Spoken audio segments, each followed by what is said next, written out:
Clint, what's up, brother? Good to see you again, man. I think this is either this might be a four-peat. It's either a three or a four-peat. I think Jack Carr might have you beat by like one episode. Well, of course. I mean, it's Jack Carr. I mean, Exactly. yeah, But you're doing pretty good. If we just compare ourselves to Jack and that's like, how we live our lives, then I think we'll all be, 99% okay. yeah, that's true. I mean, he's crushing it. Proud of him. We got the same publisher, same publicist. But it's funny is neither my publisher or publicist pay attention to me. They just all pay attention to him. So, well, it's interesting because both of you guys have gone a little bit of a different route than what you would think of like the traditional Navy SEAL writing a book, right? Like traditionally what I would think of is teach me about your 10 battlefield leadership strategies, right? I think that's what most people would think about. And both of you have gone a completely different route.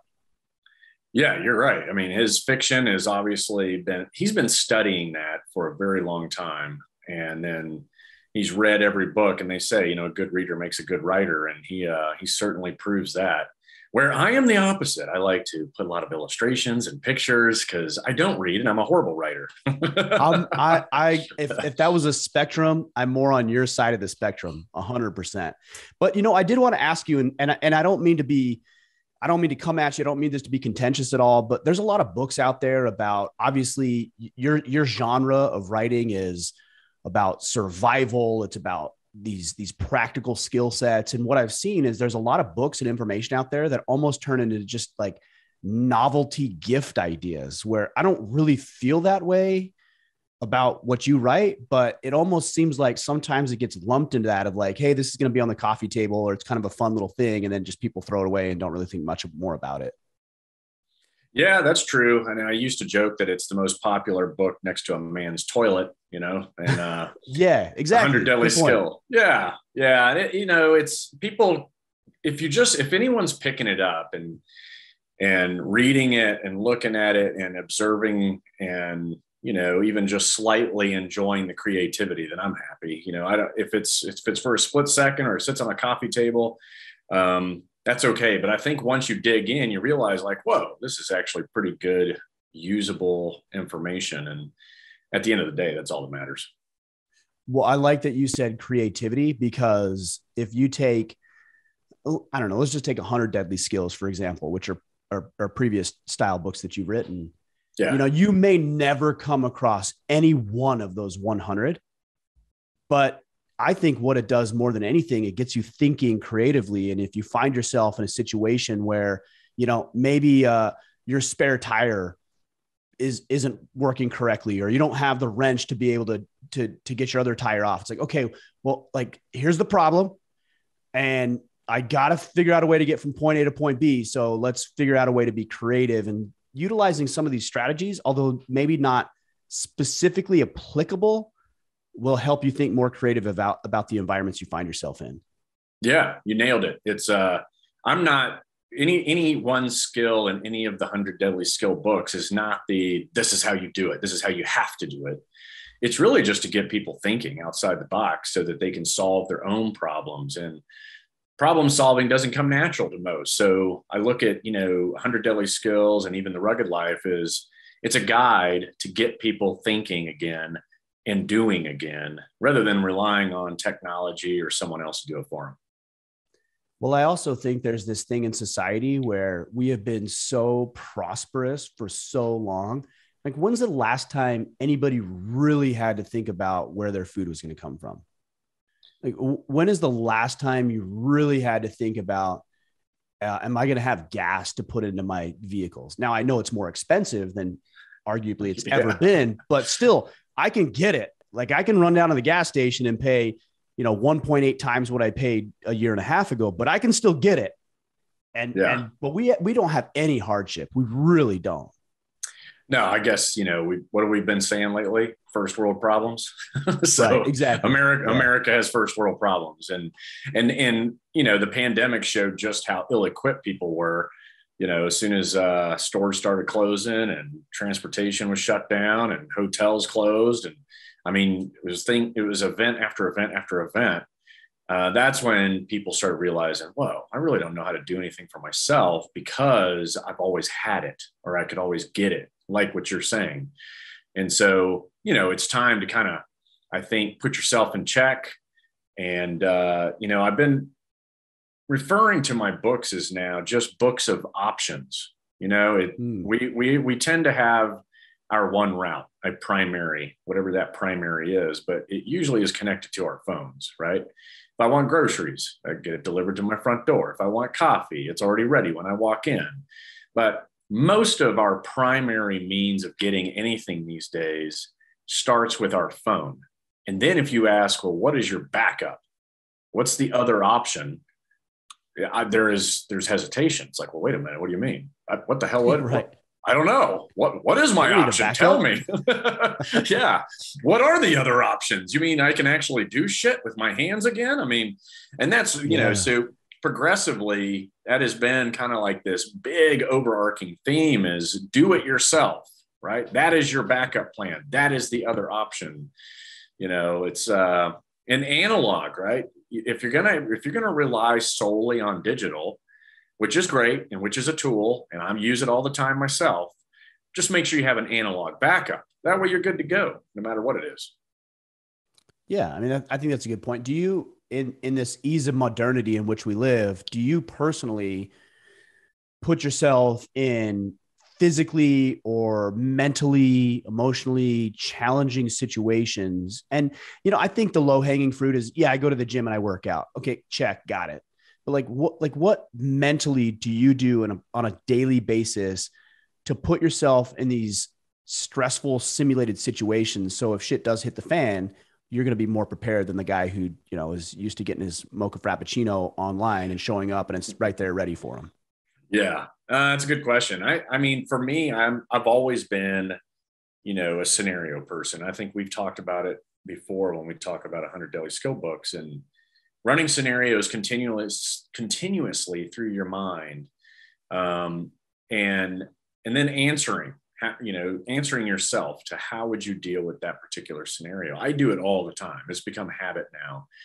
And what you find in doing that process is you're making decisions already. Now, if something like that really does happen, then you're able to act it out. And so you're saving time, right? So if you can save time, then that's going to increase options, right? And then if you can increase your options, then that increases actionable, actual real things you can do in response in a timely manner, and that's when we're talking about when seconds and minutes matter. But, if you go more like what's going on now with supply chain issues, the economy in a downfall, gas prices, as you mentioned, today, $14 or $4.19 per gallon right now across the country. I think the bigger picture is, okay, what do I do, if the fuel issue gets worse? What do I do if, I do go to the store and the baby formula isn't on the shelf, which is also a current problem. Right. These are bigger issues that may be seconds or minutes for some moms out there, but it's worth, asking yourself, what would I do in a red dawn moment if the sky's filled up with red parachutes because Russia is being a bunch of jackasses right now? I mean, people think you're crazy. I remember sitting, with my company, Escape the Wolf, I go and I do my own sales pitches and these are Fortune 500 guys, right? I remember sitting in front of this one global security dude of a company we all know. And I told him, hey, and this is pre-pandemic, right? So I'm saying, hey, we do active shooter, we do pandemic planning, we do this. And he's like, wait, he goes, hold on a second. Wait a minute. Pandemic? I'm like, yeah. He's like, that's like equivalent to planning for an alien invasion. Who the hell buys that? Is that right? Yeah. Interesting. Yeah. So it's worth it now. Oh yeah. I wanted to send the big middle finger emoji to him, via email or text, but I didn't. I mean, let's be fair though. It's not so much the pandemic as much as it is a reaction to a quote unquote pandemic. So let's just be real about that for a second. That's true too. It's but the ones that did buy some of the pandemic, like I can, Motel 6, for example, at the height of the pandemic, they stayed open. Marriott's closed down, Hilton's closed down. Motel 6 was open through the entire thing because they actually had a plan that Escape the Wolf wrote them. Yeah, it was pretty cool. It was that was like a good old pat on the back. You know, my version of a pat on the back is when the company actually successfully implements something you build for them. It's kind of cool. Yeah, it's got to feel good. Yeah. Anyway, you got to think big, you know, big crisis, big issues, big problems. And, you know, that it may not be specific to you. It may not be that bad guy standing in front of your face. It's something specific, maybe to your town, to your city, to your state, and of course our country. So I think obviously more people thinking about that, you're kind of like in a awesome way, increasing national security. But, you know, we just got to get more people thinking that way. So I like the idea of national security. We think about it on a federal level. It's like, well, what if we had 300 million individuals who were prepared? Oh yeah. Forget about the federal, you know, protection. Think about 300 million Americans, or even half of that. Let's say half of them are kids. So you take half of that and 100 or 150 million men and women adequately prepared with food, fuel, fighting capabilities, firearms. I mean, talk about national security. It is. I mean, you remember there's like a Japanese soldier during World War II, or a Japanese general, that there's a quote. It's just basically like, we would never invade America. They have too many guns. Right. So, right. But yeah, the more you can insulate yourself with skills, right, and know-how and experience, the less this crazy world affects you, right? I mean, if you just take on just a couple of skills out of the rugged life and actually make them part of your lifestyle, you're creating this barrier, this air gap between you and supply chain, you and, you know, gas prices, you and, you know, the downturn of the economy. Or if you were already doing this, then you would be like, pandemic, what are you talking about? Right? It wouldn't even have messed with you. Sure. But we're all just way too reliant on other things, you know, technology, and we're relying on each other, which is good. There's good aspects of that. I'm not knocking it, but I think you know what I mean. It's you've got to learn to do things yourself. Well, I also think there's a difference between being reliant on each other and having some sort of interdependency, right? So for example, I'm not reliant upon my neighbor. So one of my neighbors is a cattle rancher. He cuts the hay off our property. We got 50 acres. He hays about 30% of our property. And so he comes in, cuts the hay, pulls it off, feeds his cows. And then in exchange, he gives us a cow each year. So that's interdependence. Like, I'm not relying upon, like, if he didn't give us a cow for the year because he couldn't come cut hay or his machines broke down. I mean, I have other avenues of securing food, but there's some interdependency there where we're both winning out of the scenario. So that's different than, you know, being completely reliant on your government or your parents or whatever. Yeah, no, that's exactly what you should do. And that's a great example at a micro level that you could actually take to the macro, right? So like, you are doing one thing and basically a barter system with a neighbor, and you're not, you know, you may not be using the store as your primary because you've got meat that you can get another way, right? So your primary and secondary are kind of flip-flopped, right? Most people would say, hey, I'm going to buy meat from the store, and then anything I grow or do is going in the deep freezer, you know, for a rainy day. You can do either or. And then you, like, the best example these days is gas, fuel, right? I mean, depending on who the president is, it's let's use everyone else's fuel and save ours for a rainy day. And then another president comes along from a different party, says, let's use our fuel and tell everybody else to fuck off. Well, right now would be a good time we start using our own fuel and tell everybody else to fuck off, because the prices are through the roof. So primary, secondary, you got to have those, you know, you got to have primary, secondary, other options, right? National level or even at your individual level. Well, so I had a stepfather, kind of my life when I was about 13 or 14 years old. And, there was a lot of qualities that are not, are less than favorable. I put it like that. Less than favorable. Just wasn't a decent human being. Okay. But one of the things that he taught me some lessons that I still remember that are very applicable and good lessons to learn. He was very successful in business. And one of the things he said is he's like, hey, Ryan, you know what? Knowledge isn't power. You know what power is? Options. Yeah. Options is powerful. Like if you can choose in the moment because you have a plethora of options to choose from, you're more powerful than the guy who has to choose whatever he chooses because it's not even a choice. He's required, he's obligated because that's the only option that he has. And that's a lesson that always stuck with me is like, what options do you have? And then, for example, with your fuel scenario, it's like, cool. If prices are high, I can come here. If prices are low, I can go there. And that's an option that makes us sovereign, independent, and powerful. That's right. You're right. And time plays an important role with this. Time, if you have time, that allows you options. If you have options, that also provides you more time. And that is key, especially when you're talking about face-to-face type stuff, right? Now, but it also applies to growing your own sources of food or, doing more of being your own first responder, being your own protector, basically all those chapters I highlight in Rugged Life, those give you the options give you time, and vice versa. If you've got time, and then by having options gives you time back, so they play off one another, and that's the key to survivability. But more than that, if you embrace it and put what we're talking about into your lifestyle, you're not surviving, you're thriving, right? That's really, that's a huge difference, where if you're winning in seconds, minutes, or hours, or even days, yeah, that's surviving. But when you can carry that on for the long haul, that's thriving. And that's where everybody should start to kind of look towards or aim to thrive with the options. And if you don't have options, start working on those now, just in case.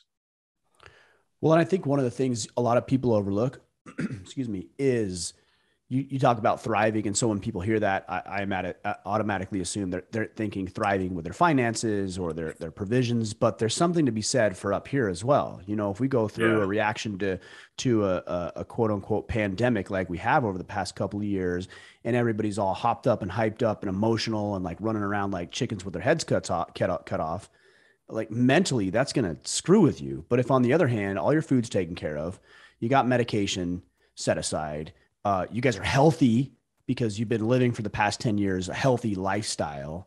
Mentally, you're good. Like you're clear and you're fine here, which is going to naturally translate into success in other facets of your life. Yeah, that's a great point. And if you're just doing those simple things you just said, you're already healthy, then you're better than 90% of the people on this planet, right. Just be healthy. That's a great way of thriving when things go bad, and of course, have some medical training, have some medical supplies. Now you're doing even better, and you just keep adding to it little by little. And it's important to note, this is about skills and capability. This isn't about buying stuff off Amazon and shoving it in a closet. Okay. That's what a prepper does. And I'm not a prepper, and there's nothing wrong with it. It's good to have, 100 flashlights and a bunch of batteries and, and some shortwave radios and this and that. That's stuff, right? You buy stuff, you put it and you store it for when a good day goes bad. But that only lasts so long. Anything in your closet will eventually run out. So that's where the skills and capability come in. And that is the key to thriving. Surviving, you're using stuff that you saved. It could be MREs, it could be, bottled water, all of that stuff out there. That's cool to have. That's good, like as a stopgap, but you just got to have the skills and capability, knowledge and experience that every American man, woman, and child had less than 200 years ago coming to this country. They were living it and breathing it every single day. And that was just normal. Right? I mean, can you imagine? No, like play that out in your mind. I've thought about that. Like if I came to this land, not a country, this land, about 400 years ago, I would die immediately. Like, like I would get scalped. I would die of, dysentery or like whatever. Like I'd be dead. Yeah. And like, if you really think about what our ancestors did, even 100 years ago, Yeah, yeah, it's yeah. almost, it's like how the wolf has evolved into the Chihuahua. I was on a plane the other day, and this elderly woman, with her curly hair, sweet old woman, and she had this little like pathetic Chihuahua, and I'm like, that thing was a wolf. It was, yes. It was. It isn't Yeah, anymore. It was. But that's us as men, as women, just as people in general. Like, how pathetic have we become? yeah, yeah, no doubt. No doubt. And it's important. And it's not, I think the key here too is not saying that you got to go back to that time, right? We're not going to go backwards. Um, the subtitle on the book is The Modern Guide to Self-Reliance, where it's okay Mm. to take technology and leverage it to create all those other options out there. And there's a ton of options. And, you've got an encyclopedia in the palm of your hand, volumes and volumes and volumes of endless information for free in the palm of your hand. So, of course, you should use that. And I'm by no means saying let's go back to Little House on the Prairie, or if you like the 1883, that was some rough living. That was a rough way to start your life of independence and freedom. Going from Well, Fort we like the Worth. Hollywood version of 1883, but I guarantee any of Yeah. us, if we really went back, we would be miserable. And like I said, dead within 24 hours. But the Oh Hollywood version no. looks awesome with Tim McGraw and all this kind of Sam Elliott. Those Oh guys aren't yeah. Yeah. real. Yeah. Yeah. Yeah. No, they definitely all died. That's for sure. By the time they actually, what was it, like six of them made it to Montana and Wyoming? So they got the death part right for sure. But the point being is it's not, living more rugged is not easy. It's hard, but Yeah. it's far more rewarding than using an app on your phone. Well, I went to an event. This was years ago, and it was, like a 4-day event. It was kind of a survival type scenario. And they said, bring part of the packing list was a fire starting kit.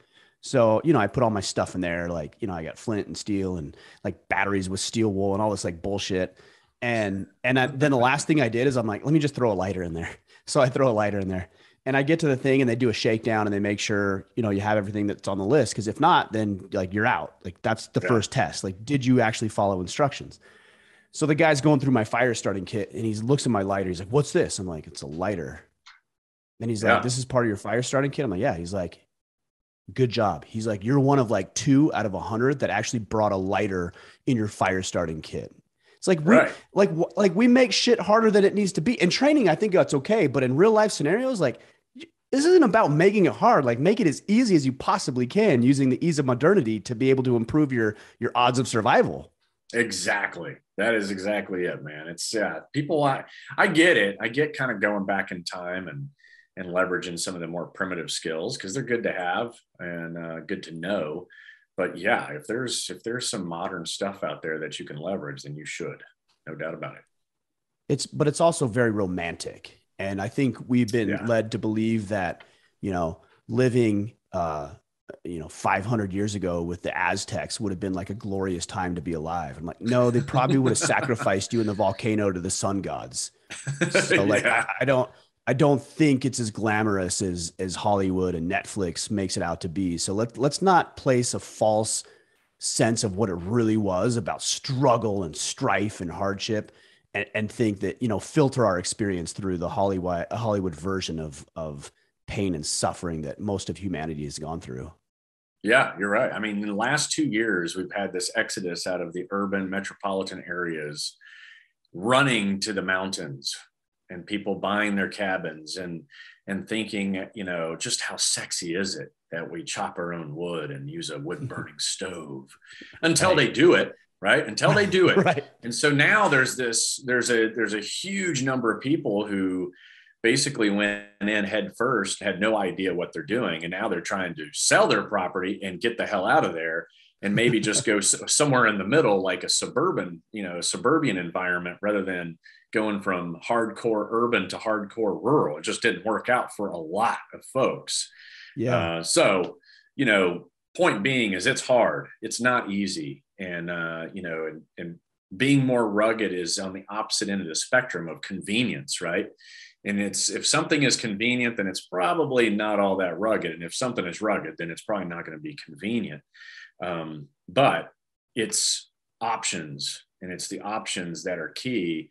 And through it, you gain skill and knowledge, experience, trial and error. And ultimately, the more things you take on yourself, the more independence and freedom you gain.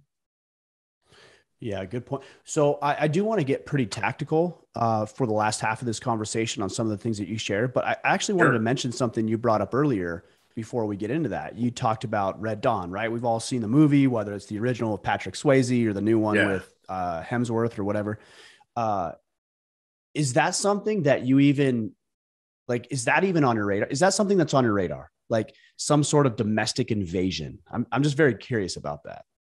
Well, I mean, if you want to focus on someone like China, let me back up for a second. Me being at the NSA, I was privy to a lot of really cool operations and capabilities that we have. So for the most part, I'm comfortable with knowing what we're capable of versus what our adversaries are capable of, right? We are still ahead, but not much when it comes to China. We're light years ahead of Russia. That's why when people are always worried about Russia, I'm like, man, they didn't have the economy before the last 2 years. They had enough money to run very successful covert campaigns against us, i.e. this on the cyber front.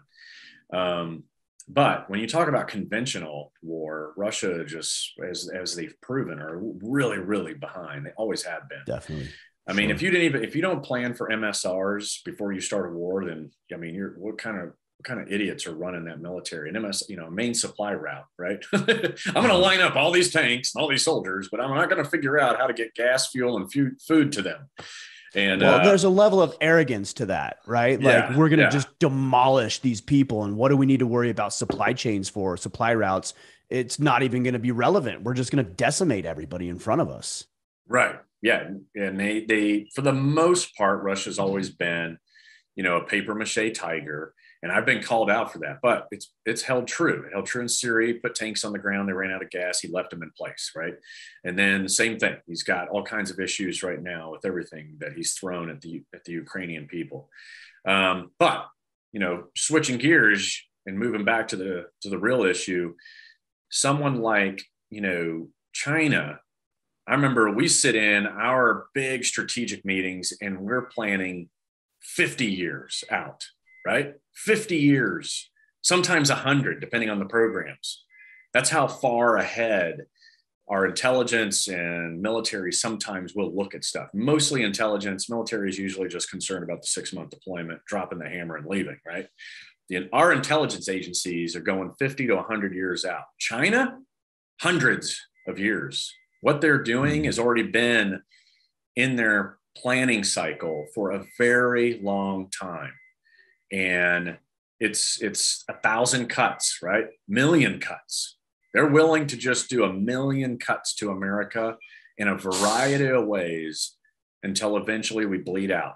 So, and it'd take a long time, right? With just those little cuts, little cut, one after the other. And that's worrisome. Now, are the sky going to fill up with parachutes? I hope not, but could they pull it off? Yeah. When you've got billions of people, imagine if they just said, okay, we're going to draft 100 million 18-year-olds, because they could do that, right? We're going to put them through 8 weeks of jump school, 8 weeks of basic soldiering skills. And then we're going to throw your ass out over over America.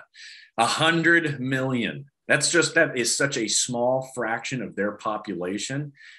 Could they pull it off? Yes. But will they? Probably not, because they stole all of our EMP technology, right? So electromagnetic pulse technology, they stole it. And it's very, very good technology. And then they stuck it on their submarines, right? So their first act of war isn't nukes. Their first act of war will be to put a sub in the Pacific, put one on the Atlantic, and then they will fire off those EMPs at the same exact time. and the EMP waves are strong enough where they will overlap in the middle of the United States, right? Imagine. That's strong? That's strong. Holy cow. Because I hear stuff like that. And so obviously it's obvious that you're more privy to this information. You have more, I mean, this is what you do. It's not what I do. But when I think about China, I think about obviously a larger fighting force.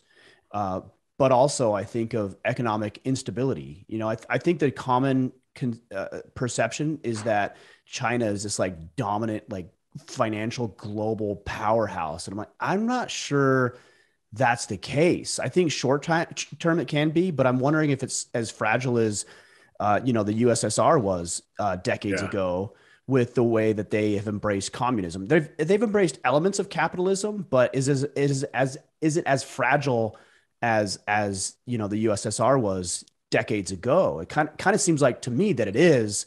And my biggest concern is that we're actually following suit instead of being at least moving towards or becoming even more and more of a free market capitalistic society that we should be. Yeah, no, it's good. It's a good point. Economically inside China, I think they are still a mess, right? Infrastructure, especially. Yes. That's a lot of people to take care of, right? A government is supposed to take care of its people, and they've always done a poor job. But if you take, let's say, satellite imagery of China at night 10 years ago and compare it to today, 10 years ago, China was pretty dark, right? Electrical grids define an economy fairly accurately. And so you look at a country, you see how well they're doing economically, right? Just take that picture of the whole country at night, and how many lights are on is a good indicator of how good of an economy they have, right? So you look at America, hey, we're pretty lit up. Yeah, you look at Europe, pretty lit up. You look at China 10 years ago, not so much. You look at it today, it's starting to light up, right? So I feel like we're still ahead of them. I feel like they still got a lot of issues, but they are exponentially gaining, like super fast. Like it's almost like they're figuring it out. Like, oh, why haven't we been just taking some of the lessons learned from the West and implementing it? It's like they all of a sudden kind of figured it out, right?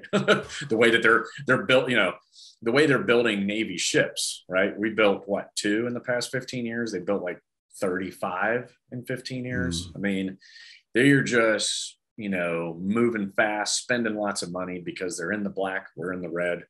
It's an interesting times, but will they ever do any of that kind of stuff? I don't think so, because they're just so dependent on us. Their cash flow is right. Us. It's the West.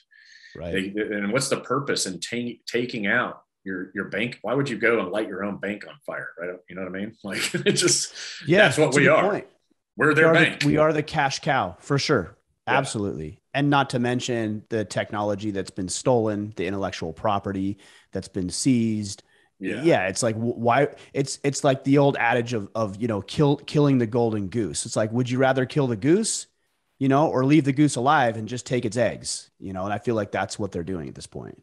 Yeah, I'm with you. They're an unknown. And I think that's the part that's why you should worry. It's like, okay, well, what are they going to be like in the next 10 years? How are they watching and observing our reactions as Russia does what they're doing, And there's the big Taiwan fear and, but it's all an unknown, man. They keep everything pretty close hold. They're good at keeping their secrets and, we'll be the last ones to know whatever it is they're up to. One of my biggest concerns, because that's outside of our realm of control, especially as an individual, right? Like there's nothing I can do about China. No. My biggest concern by American. By American. Yeah. Oh, for sure. Sure. Yes. There are things that you can do, right? Support your local economies, get yourself into political office, vote out some of these dumbasses who are instituting laws and regulation and some of this stuff that's not serving us well. Yes, that is within your control, 100%.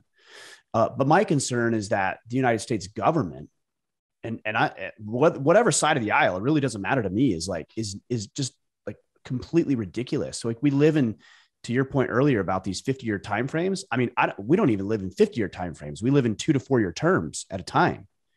So if I get elected into office, I'm like, I'm going to kick ass for 4 years and I got to do stuff now. It's like, well, okay, but that's going to jeopardize 40 years of growth because I'm worried about how we look over a 4-year time frame. Right.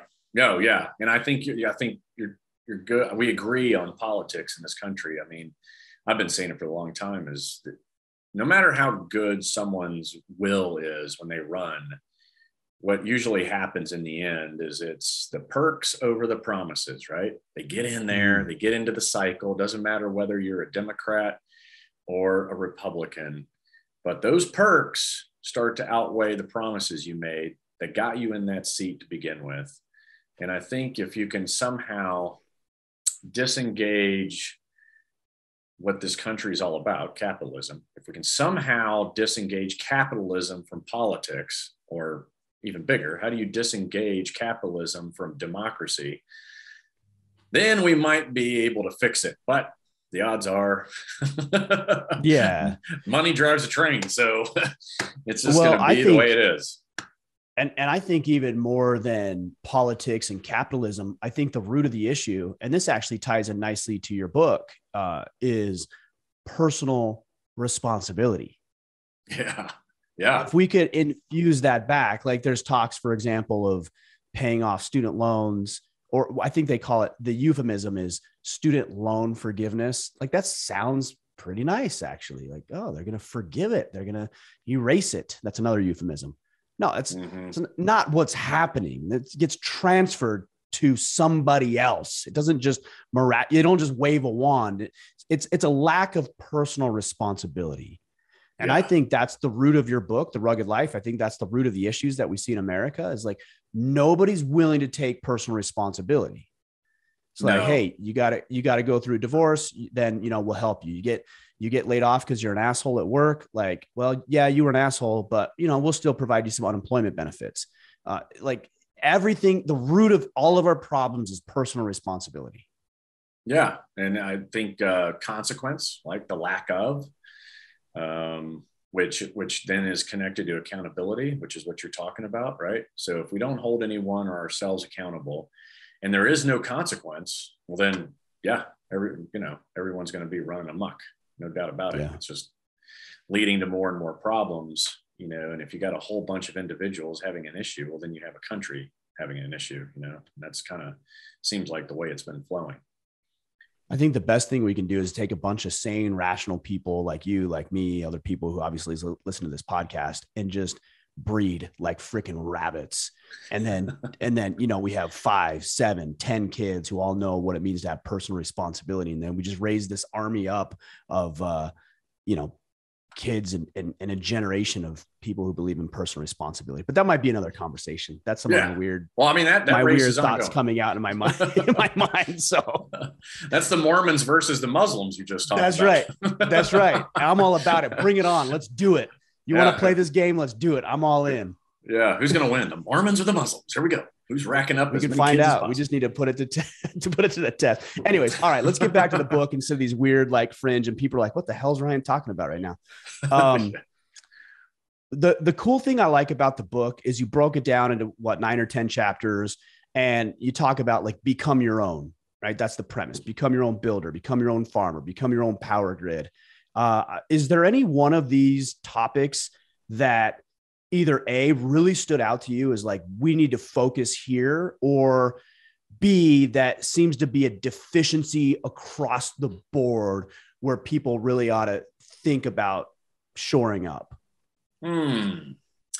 It's more of an A based on your geographical location, right? So every aspect of this book creates a more holistic lifestyle. And that was probably one of the hardest parts, was breaking it down into these 10 aspects of the rugged life, or the rugged philosophy, and be your own fill in the blank,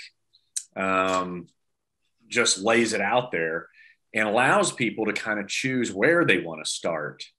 So if you live like here in Texas, and we had our grid go down just a winter ago, then obviously people are going to be like, be your own power grid. Let's get that done, because I don't want to have to rely on that again or fall victim to that again. Right.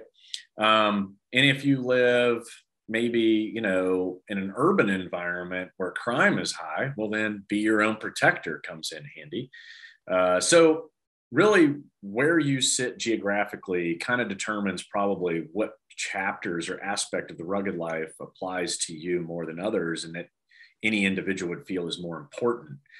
But as I traveled the US and went to people that lived 100% off grid and some that lived on grid. And when we talk about the grid, we're talking about power, we're talking about water, we're talking about gas, right? So if you're paying bills on any of those three, then you're on grid. And if you're not paying any bills for that type of stuff, well, then you're off grid. That's the easiest way to put it.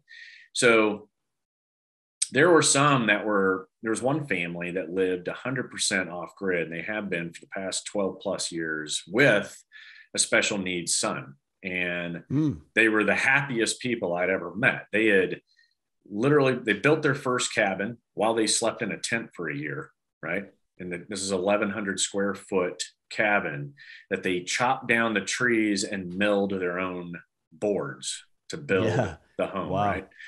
And then they realized, whoa, 1,100 square feet is way too much space for too much. I was like, that's not enough.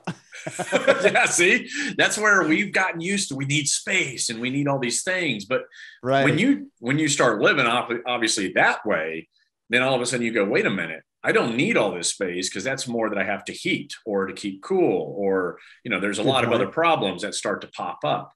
So they lived in the 1,100 square foot while they built the 300 square foot, right? And then they moved into that.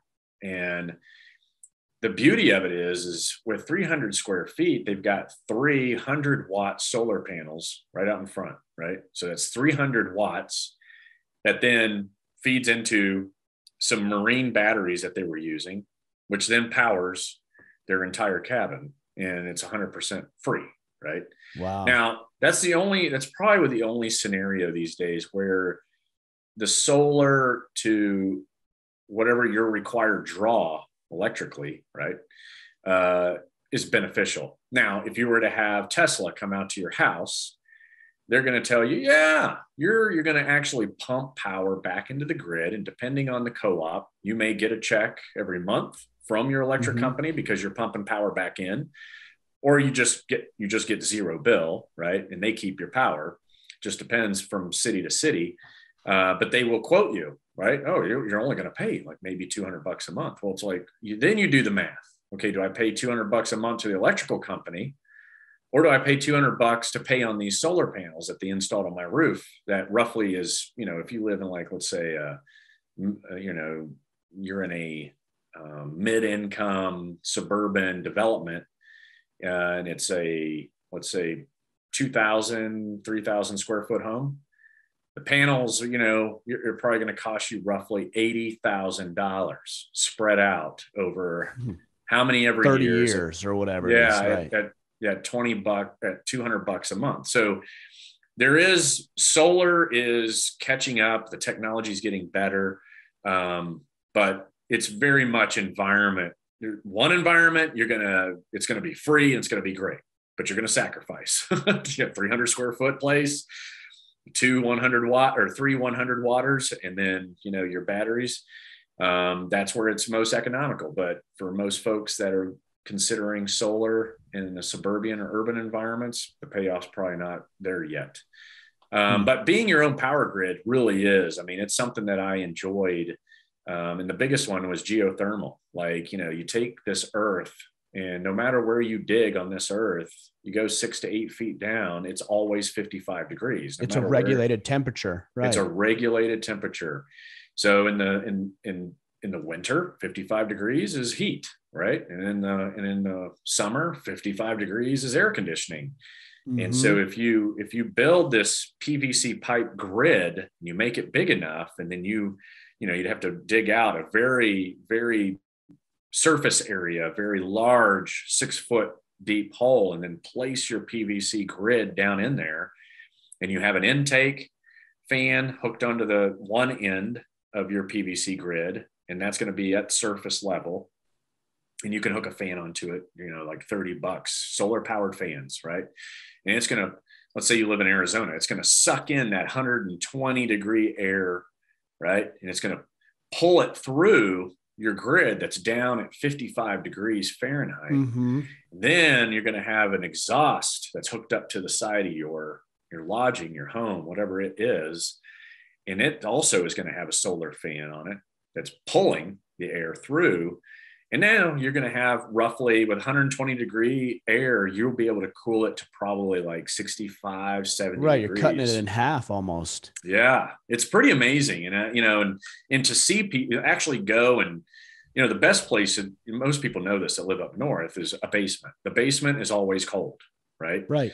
In the summer. And then in the winter, it actually can be warmer down there if you're not running much heat upstairs, or you're relying on a wood burning stove. So a bedroom will definitely be colder than the kitchen or the living spaces. So people who have basements understand this. And, but when you kind of put it together with PVC, once again, modern, you've got solar powered fans, modern, and now you're applying it to your home or wherever, it's a more rugged way of doing things. It's economic. It's fiscally sound. It's a great way to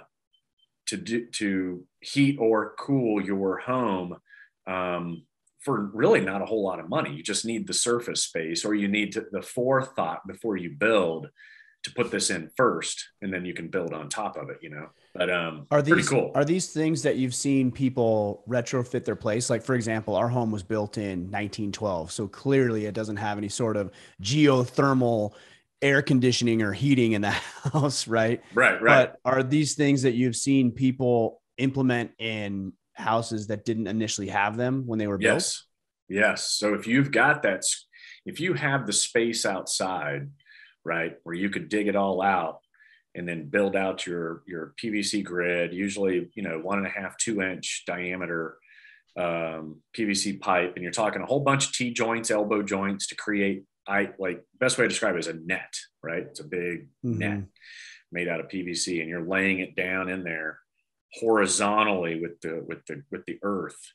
And then you're burying it. You'll have your intake sticking out at one end. You'll have your exhaust hooked up to the lowest point in your home. So if you have a crawl space, you're gonna feed it up underneath there, and then you're gonna hook it up into the floor. And you can have multiple draw points, right? So you could actually have 2 or 3 points where the fans are pulling it into your home, sucking that out. Yeah. Or sucking it in. Okay, sucking it in. Got it. In, right. So you're taking that outside ambient temperature and you're changing it using the earth, and then you're pushing it into your home. It's really, and you don't hear much about it because, think about it. Big companies, they make a lot of money off solar. Yeah, they don't want you to know about that stuff. They don't want you to know about the free stuff. No way.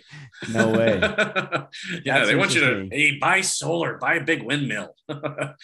Well, for me, it's buy oil. They want me to pay for oil because we have an oil boiler that heats our water that goes up through our radiators. They want $5, and I think last time was $5.19 we paid per gallon to be able to fill up our 500 gallon tanks. So it adds up pretty quick, and they're not about to let that money go. No way. Yeah. It's kids, put your puffy jackets on. Sleeping in your puffy jackets and sleeping bags underneath the covers every night. Well, I kind of feel like as fathers, and I know you're a father, is like, that's our fatherly duty to our children, is to say, toughen up, don't mess with the thermostat, don't mess with the remote. That is my domain as a father. That's right. Yeah. Don't touch my shit. That's right. Yeah. Better way. A very more poignant way to say that. Don't touch my shit. There you go. That's right. The other thing I wanted to address too, and I know we're not getting into a lot of these because I figured, guys can just go up and pick up a copy of the book. We don't need to go through the book verbatim. They can do that. It's like reading a PowerPoint. It's like, I don't need you to read it for me. I can just go buy the book and read it myself. That's right. Yeah. But I'm very interested in this idea of just incremental improvement, because I think a lot of the times when people think of, becoming your own butcher, which is one of the things you talk about, or becoming your own hunter or your own power grid or farmer or builder or protector, all these things, handyman, is like, they think, let's take handyman, that I got to go out and I got to buy, $5,000 worth of tools. or in order to be able to be self-sustaining, I got to go out and buy $2,000 worth of food storage. It's like, no, let's do this incrementally. So I'd love to hear your concepts on this incremental improvement idea. That's right. The book is designed so that you can just do one step at a time, right? And you treat it like a marathon if you want, or you can do what some people did and move out to the boonies and fail, which is good if you're built that way, right? And if you have the means to do it. Some people don't have the means to be able to do that. Right. That's right. It's not cheap being rugged. I even have a budget broken down at the back of the book. It costs money to be self-reliant. And in the long run, you will probably break even. But at the beginning, no, you got to have money to pull it off. So that's I tell that's my really wife, important. I joke with my wife, I'm like, those eggs that you get from your chickens are the most expensive eggs I have ever bought in my life. And she's like, I know. But at first she said it's going to be cheaper. I'm like, no, it's not. Hunting is not cheaper. Like, let's be really clear about that right now. Anyways, I interrupt. Go when there is no other option. Yes, those eggs are very cheap. But fair. Right, yeah.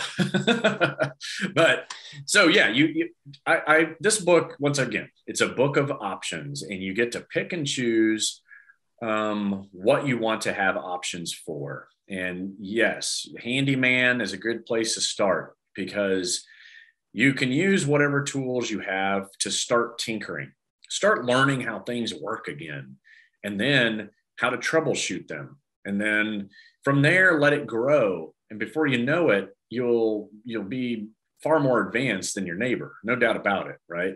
And you can start by, okay, the garage door opener or your air conditioning. I mean, these are things that are overwhelming, maybe if you look at it, break it down at first.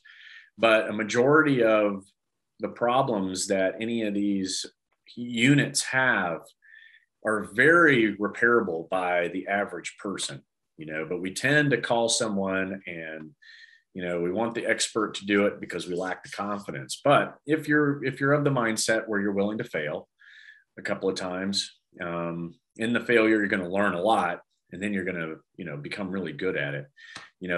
I put in there, the reason I started handyman and with a little bit of science is basic electronics and electricity, right?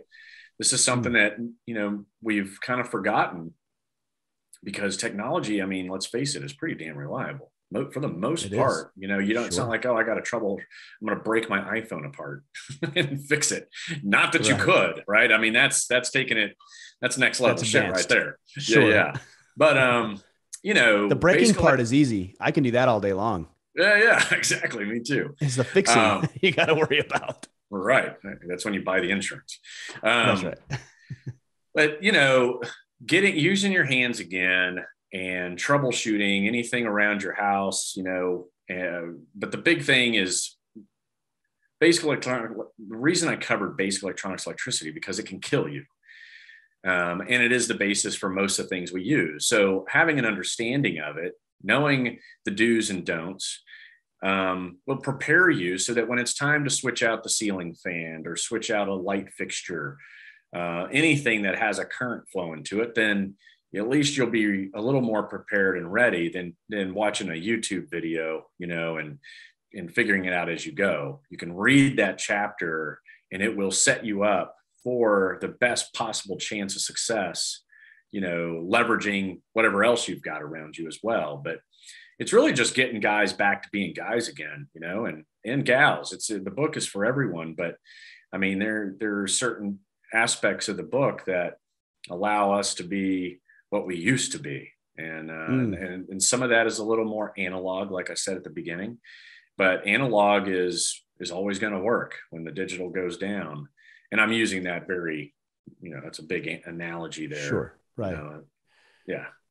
How do you keep yourself from being overwhelmed? Because there's an endless list of things that need to be done around the house. There's an endless list of supplies that you feel like you might need given any scenario, and then the other thing that I often think about is it worth it for me to figure this out? And 9 times out of 10, if I'm comparing it to my ability to earn an income per hour, for example, then I'm not going to change the oil in my truck. Like it's just right. not financially practical for me to do. You're right. Time. We're back to time again, right? If I have time, then yeah, I'll do it myself. But if my time is better used making money and then spending a fraction of it to have some of these things done, then by all means do so. But make sure you at least know what's going on with whatever it is you're spending money on, right? And good point. Because then if you do end up having to do it yourself because there's no one available or whatever the reason is, well, at least you know how to change the oil on your car, right? I grew up doing it too. Like my dad, I was his gopher, right? Everything, it was like, grabbing certain wrenches, grabbing this, grabbing that. I was the gopher my entire childhood, while my dad, he's an engineer and he's one of these guys that could tear an engine block apart and put it back together and never once look at anything, right? He just knew how things worked. And I was always fascinated by that. I would ask him all the time, like, Dad, why aren't you using that? I forgot those mechanic manuals that used to be really popular. It starts with a T. Tom's or I don't even know. That's not my realm of specialty. I have no idea. Like, I am not mechanically inclined at all. Yeah. So like, forget about. Maybe I should be, based on what you're talking about. Maybe I should learn more of this stuff. Well, that's the key. I think just take in a little bit, not a lot. And when you're talking about, getting overwhelmed, priorities, right? What are some life support items? Okay, those are probably the things I should do first, right? If it's climate control in the home, yeah, put your time into those. If it's food, then yeah, water. Water's water was really cool with some of these families. I mean, imagine if you have I put some math in here too. There's science, there's math, but the math equation in there for water catchment, right? So if you have 1,000 square foot roof, you've already got gutters around it that then take the rain and push it into a downpipe. Downpipe then usually, goes either into a French drain or just gushes right there all over your yard, wherever you have it inside of your house. But if you were to redirect that into food safe containers, these big water containers that you can get now for really cheap, you can start storing your own water, right? And 1 inch of rain on 1,000 square foot roof, okay, is 600 plus gallons of free water, right? Dang. 1 inch of rain, 1 inch of rain. Yeah. I mean, and so if you live in even the most arid climates like Arizona, it only gets 12 inches of rain a year, only 12 inches. But if you've got 2,500 roughly gallons of water on a small rooftop. On a small rooftop, yeah. You just have to get the containment for it figured out. You might want to take pantyhose and put it over your gutters so you keep the bird poop and the leaves and the dirt out. And you'd still want to have flavor. That's just flavor right there. Flavor. It's nutrients, nitrogen, high in nitrogen. But you put some filtration systems in, which are cheap now too. The other thing I learned, once again, modern guide to self-reliance, the RV world. Like the RV world has great badass technology that no doubt uses almost zero electricity. It's super small and you can put it anywhere, right? Right. Most of it is 12 volts or less. And if you want hot water in an RV, it's using a tankless water heater. It's about the size of a damn book, right? It's amazing, and it's inexpensive ways to bring some of that modern stuff into a more rural setting, a cabin, if you choose to go off grid, where what something draws is everything. When I say draw, how much electricity does one item pull? And you use, you got to do some math and go, okay, I know that, what my deep freezer, its draw is. I know my refrigerator draw. I know what my washer draw is. I'm going to skip the dryer because that's too big of a draw. The wife isn't going to use a hair dryer because that's way big. It still amazes me why hair dryers still have such a huge draw where it, it blows. That's the woman's domain. Just don't ask about it. Just deal with it. And then when you ever ask, she's going to say, well, don't you like me to look good? And you just say, yes, hon, I do. You're right. I'm wrong. And you just leave it at that. But I think you're getting my point. There's a lot of great ways to kind of implement some ruggedness into your current lifestyle, whether you live in New York City, some, suburb here in North Dallas, or out in the boonies. I mean, there is something to be gained from this book by just taking one step at a time. You don't have to dive into it. Yeah.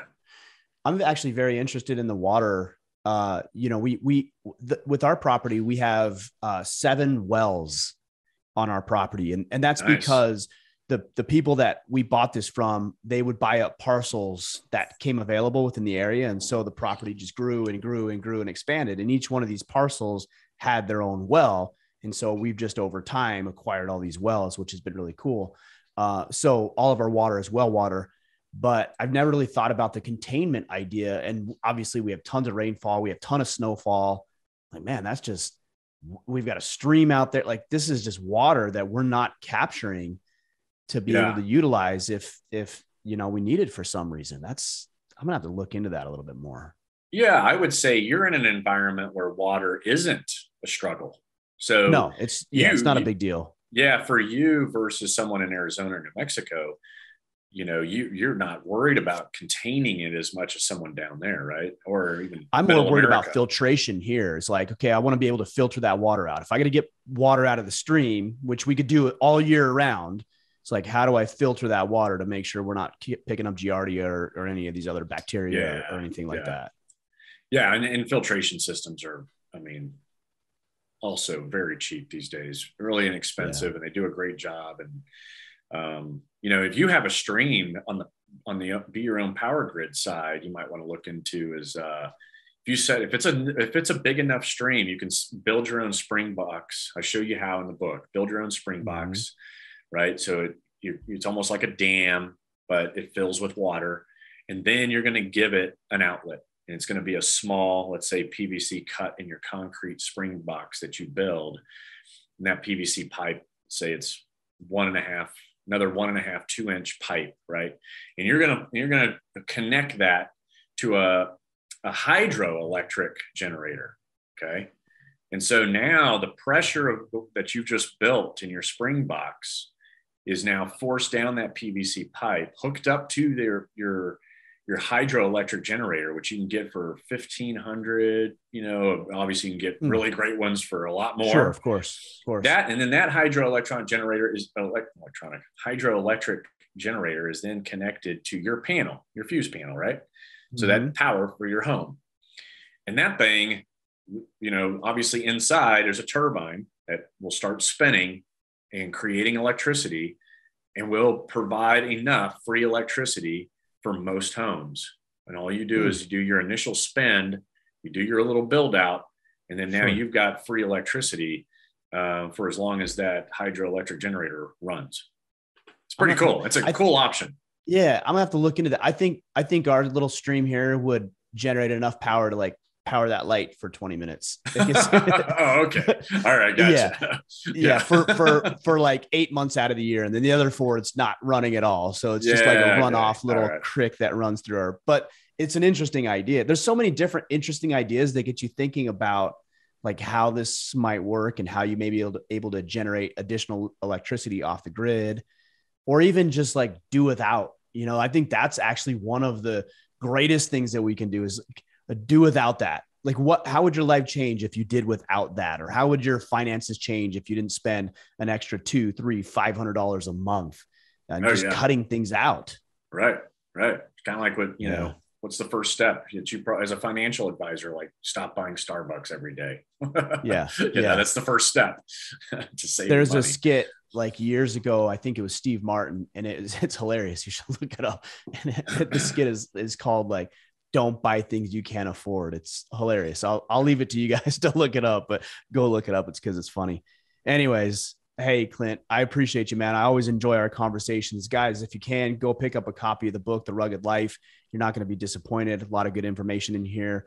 And then obviously wherever books are sold. But Clint, you also have a podcast that I like. I listen to your podcast every couple of weeks or so. And one of my favorite is with our mutual friend, Mike Ritland. And I was listening to you too. And it's just I was laughing the whole time because it was so irreverent and politically incorrect. And you're talking about running people over, and it's just hilarious, but also practical. Yeah. So if you want to plug that or anything else, let us know, man. Yeah, I appreciate it. One, it's good coming back and hanging out with you as well. I do enjoy it. And, and again, awesome on all your success and, Thank you, brother. The big names you're drawing in. That's super cool. And as for me, as a novice, and very junior podcast host to you, Can You Survive This Podcast is much different than most of the others out there. The first part of it is just a rapid fire to get warmed up, and it's a lot of fun because it forces people to choose, and then their why is sometimes pretty funny, or you learn a lot. And then, of course, we get into a survival scenario. And as you mentioned, sometimes it's, you got to run people over in order to get yourself out of danger. And that's the kind of scenarios people face. And so it's a lot of fun. It's Can You Survive This Podcast? But if people are interested in all the things I have going on, just go to clintemerson.com, and the whole ecosystem is over there. We'll sync it all up. Believe it or not, I was actually on your podcast before it was your podcast. So I was on the Can You Survive This podcast years and years ago. Right. So we actually should have you come back. I don't know if we should, because the guys that you have on are infinitely more qualified than I am. And I would probably just screw everything up and get myself and my family and everybody around me killed. So that's what we're looking at. Anyways, man, I appreciate you. It's always good to be able to have these conversations. I really appreciate our friendship, and I'm a big supporter of you guys. Man, guys, if you can support Clint in any way and you want to learn something from this guy, like, this is the man to do it. So appreciate you, brother. I appreciate you. Thanks for having me, and be safe out there.